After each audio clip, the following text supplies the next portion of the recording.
Okay, guys, let's try this one more time. We're back. I'm live here, so let me see if I can get Cody to come back in.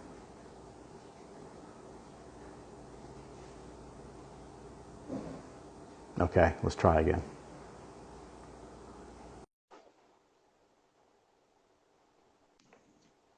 Hey, Cody, can you hear me? Yes, sir. Okay, sorry about that. I'm not sure what was going on. Our internet's been a little wonky here. My wife said she was having some issues as well. Again, I didn't hear anything that you said before. So if you can just start over and tell us again about your journey and what led to you being the current miso master. And no worries. That's what this past year has pretty much been about is getting through difficult Exactly. situations. So, I mean, I That's think we're all exactly pretty right. much prepared for that at this point. Um, so I was born and raised here in Green Hill, which is Rolfton, North Carolina. On the town, it says on the sign, it says small town friendly. In Green Hill, we're still super small, so we still have the community store. So like I was saying, we literally just got a Family Dollar in last year, and that was like the biggest thing to the people in the community is we don't have to go 30 minutes to Walmart. We've got a Family Dollar now. Went to our community college here for 2 years, transferred to Appalachian State for a year to study healthcare management. Um, Through a year of healthcare management, I decided that I didn't want to be stuck behind a desk all day looking at healthcare forms, things to that effect. I'd rather kind of do something with my hands, more or less. So I started working back at the community store again. And there's this group of workers coming in. And I'm like, hey, what do you guys do? They're like, hey, we make miso. I'm like, oh, that sounds cool. Let me check it out. Yeah, we're hiring. So from there, I got a job at the miso company back in 2015, and just fell in love with it. I mean, the whole process, the tradition, the history behind it, absolutely amazing. And miso is such a unique product. You're not just going to find it around every corner. That's for sure. And one of the big sticking points was when I first walked into the vat warehouse in the back, you get that fermentation aroma, the aroma of the koji, that sweet smell, and overall just the absolute amazing taste of miso drew me in. So after working on the production floor, hands on, making the miso, I started talking with Joe Cato, who was the current miso master at the time. He saw something in me, so he started teaching me the art of miso making, down to all the little fine details. And if you know anything about miso making, it's not something that you just kind of quickly throw together and then voila, you got the best miso in the world. It's a fine art form. It's really seasonal based as well. So, in order to become miso master, I had to see miso through every single season: spring, summer, fall, winter. It all plays an effect on miso, especially your long term misos. So, you'd be out on the floor making a vat, for instance, and you're not going to know how that vat turns out until a year passes. And then you're going to know the little things that you might have messed up on or the things that you could have done a little bit better. That's when you're actually going to see in the end. And through that part of the process, you're also watching over the koji. Hmm. And the koji is the key ingredient in miso making. Um, and there's a Yeah. lot of seasonal aspects with it as well. So before we go any further, just to tell people what miso is, in case we have some viewers who have never heard of it before, kind of take us through that. Okay. It's a really interesting question, and I actually get it a lot too. A lot of truck drivers come through and they're like, what in the world do you do out here in the middle of nowhere? If you've ever come to Miso, you would know that it's truly in the middle of nowhere. And I say, well, it's a fermented bean paste. And they kind of look at you, and that's just the simple answer. But a lot of times people associate it with the Japanese restaurants when they bring you the little bowl of soup out at the beginning. That's miso soup. We're making the paste that goes into that soup. Um, And it has so many more uses than just the miso soup, and we'll talk about that in a second. I was up there a couple of years ago, and you gave me a tour of the facility. And tell us where you're located and kind of how that worked out to mimic where miso is made in certain parts of, and originally China. I found that out, mhm. researching it, but then we know it as being very Japanese product. So tell us about your location and why, and then take the folks through the kind of the tour that you gave me, starting with like going into that room where the koji is fermenting and moving on to that last room you were talking about where all those great aromas. Okay. So the area is a very country area. It's not densely populated whatsoever. Um, and it's far removed from any cities, any major anything going on. That's what they sought after whenever they first was looking for the miso company. And they sought after a lot of acres as well, because traditionally miso makers would grow their own rice and beans too to make their product. And that was the original grand idea 40 years ago. And as I was saying earlier, miso is very seasonal. So the climate plays a direct impact. So 40 years ago, whenever the Bellamy's had the idea for miso, they went and learned about miso in Japan. So the reason they chose this location was where they learned the miso at, this climate mimicked that climate. So whenever they come over here, everything that they learned would pretty much apply the same. That's such a neat story. Oh yeah, yeah. And for us to have 40 years because somebody is like, hey, we need miso over here in America. This doesn't need to be like, oh, those Westerners don't know what they're talking about. This needs to be a part of our diets for our overall health in the end. And that was kind of the main principle and point there. And to kind of walk us through the overall process of miso making. So we'll start off with uh, a nice polished, fresh milled rice. We'll take that rice and we'll fill up, you can imagine a stainless steel pot that's about 150 gallons. So we'll fill that up with 800 pounds of dry rice. We'll give that a nice washing, rinsing, and then we'll soak it for about 20 minutes. After that soak time right there, we'll turn around, we'll let that drain off for 30 minutes. Any residual water that's left on the rice will kind of wash off, and then we'll put that under intense steam for about 30 minutes. So after that rice is steamed, now we're looking at it being about 180 degrees, give or take. At that point, we'll get up there with a stainless steel shovel and we'll begin to dig out what's now probably about 1,200 pounds of rice. And we'll dig that out into a small opening on a machine that we call an inoculator. And you can imagine this inoculator has kind of teeth where the rice first goes in. And then as it travels down through the tunnel, there's fingers in there. And there's a water jacket on the bottom of that machine, which is going to take that rice from about 180 degrees all the way down to about 100. Because with making koji, we have to add in Aspergillus oryzae. And it's a lot like yeast is. So if it's too hot, your yeast would die. If it's too cold, it'll lie dormant. That's the same way it is for koji. So we want to really get that perfect temperature there before we add in our spore to inoculate it. So once we do that, our rice comes out of our little inoculator and we put it up in a giant stainless steel table that'll hold all 1,000 pounds of it. And then at that point, we're going to do what's called putting it to bed. So we're going to tuck it in real nice with a bunch of sheets, and we're going to put it over in a warm room that sits at about 80 degrees. So after that sits for 24-hour time period, I actually have a little cup of koji here.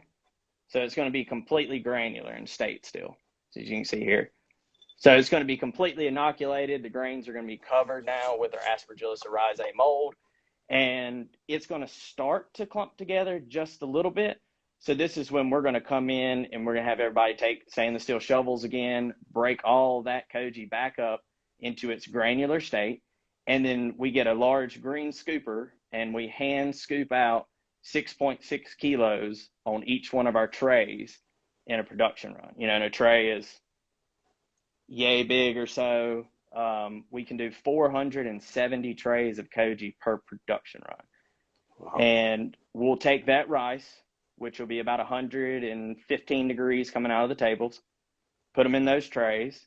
We'll drop that rice temperature back down to about 78 degrees, and then we'll roll it over into our wood-walled koji room, which is definitely a neat experience. If anybody has the opportunity to come by and have a tour with us, it's something to definitely see, because the room was modeled after the rooms in Japan there.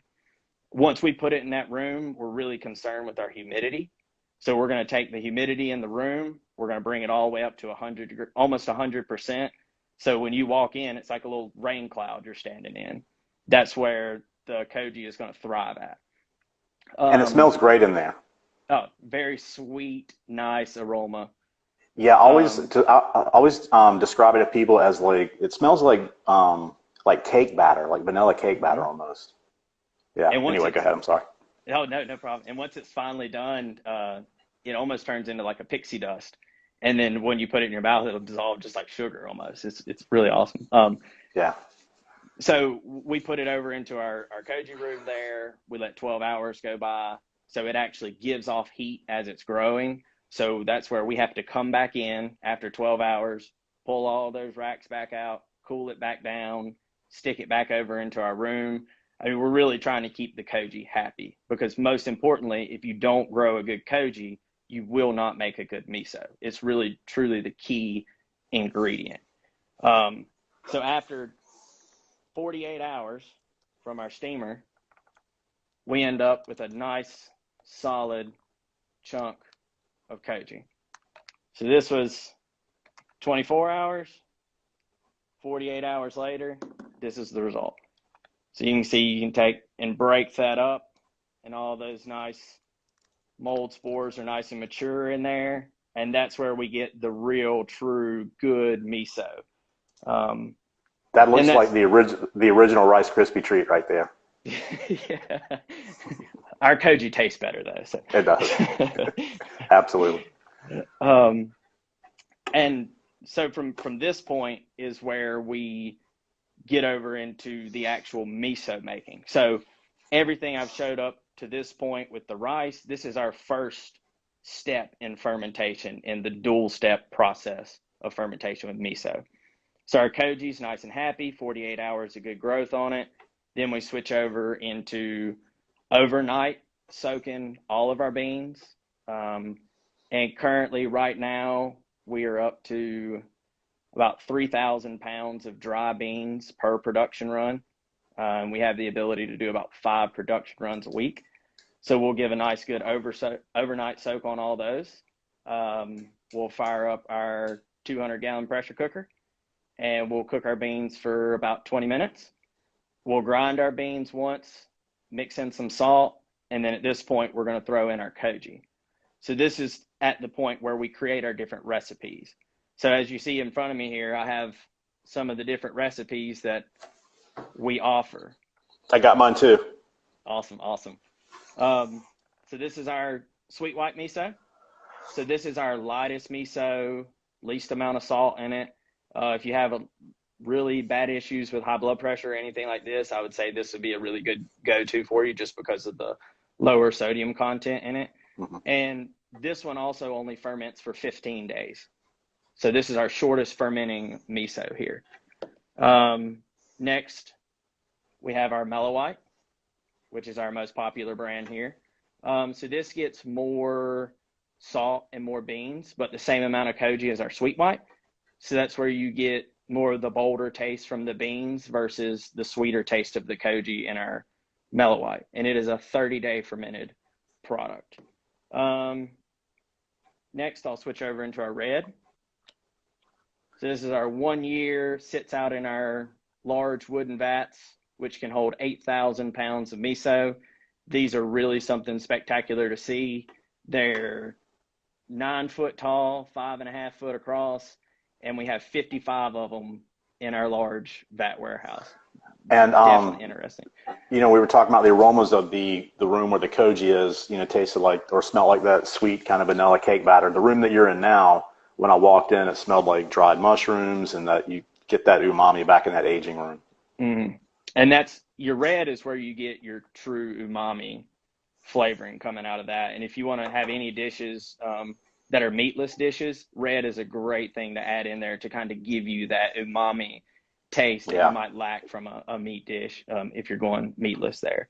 So next, all 3 of these that I just talked about, they contain our rice koji. Next, I'll show you our country barley here, which also ages in our wooden vats.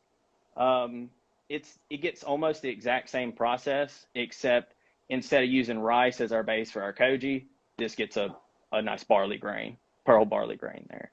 And our other one, for all those with soy allergies, we do offer a soy-free, which is our chickpea miso. Very good. It's not quite as bold, I would say, as our mellow whites and our sweet whites. It has the kind of lighter aspect to go with those chickpeas instead of soybeans there. Yeah, Um, and they're all delicious. I've had all of them, and they're fantastic. They really, really are. I was going to ask you, where are you guys? Are you guys sourcing your? And I know that you guys are GMO free, yes, right? we are What kind of? organic, non-GMO. Okay, what kind of rice do you guys normally use? So we're using a rice out of Arkansas right now currently, and it's Okay, a short grain organic non-GMO rice. With miso making, you want to stick with your short grains because that's the true primary fuel is that sugar and that sweetness for your right. koji. I mean, Yeah. you really can't make miso with a long grain rice whatsoever. Okay. So I'm gonna have to put you in touch with the guys down at Tidewater Grain Company. We just did a function down there. They're growing some of the, well, actually the first Carolina Gold rice in the state since the 1920s, which is a nice short grain rice. And they're also growing barley. So we'll make sure you guys are in touch with each other, and you never know, something might come out of that. Most definitely, yeah. Shoot that over for Yeah. sure. So let's see. I just had a few more questions for you. We're getting low on time here. Thank you for explaining that. That was fantastic. So Oh, and just like, okay, so I wanted to talk about this really quick from kind of a culinary um, point of view. Like I said earlier, I think a lot of people just think about miso for miso soup, but you can use it in all kinds of stuff. Like Cody was saying, if you're vegetarian or meat free, some of those darker misos that they make provide so much umami and depth of flavor. Yeah, I bake with them a lot. The sweet white is great, and all those are great. I've used the barley in making oatmeal cookies, oatmeal raisin cookies. So think outside of the bowl, as you guys often say. There's a whole lot that you guys can do with it. And also under the Great Eastern label, there's the miso, but then you guys have a lot of other stuff. Tamari, dried seaweeds. I've got some of the tamari back here and some of the plum vinegar, which is delicious. Noodles, wasabi, tea. So you guys make sure you're checking out Great Eastern Sun, greateasternsun.com, and Miso Master. Make sure you're checking out Miso Day Celebration on Instagram and Facebook. And I've got a few words from Leah with you guys who wanted to talk about the promotion that you guys have going on. I'm going to do that really quick. So here we go. As you know, today is May 5th, Miso de Mayo, or Cinco de Miso Day. In celebration of this day, Great Eastern Sun Company in Asheville, home to Miso Master, is offering 20% off all web orders for today only. So you guys make sure you go to Great Eastern, www.great/eastern-sun.com to place an order to get 20% off today. And there's a featured recipe on there. It's miso mojo plantains with a ramp onion guacamole. That sounds delicious. So again, there's a lot you can do with miso. So last thing to announce is that this September the 18th marks the first annual Miso Day celebration, a worldwide day of recognition for the treasured miso. Everyone listening today is invited to think outside the bowl and join in the Miso Day celebration. 3 E's campaign to educate, engage, and enlighten the worldwide community about the versatility and everyday use of miso as an incredibly flavorful and wholesome ingredient. So again, guys, make sure you're following Miso Day celebration on Instagram and Facebook. And thanks for being here, man. We appreciate it. Oh yeah, thank you, Chad. Appreciate it. Yeah, and if you guys have time, you're up in that part of the country. I know that you guys are going to start opening up tours again in September. Is that right? That is correct. Yeah. Okay, Yeah, it and is anybody that can get in contact with us to come by for a tour, I'd love to show you the wonderful world of miso. awesome. Thank you so much, Cody. We appreciate your time. Yes, sir. Thank you. All right, take care, guys.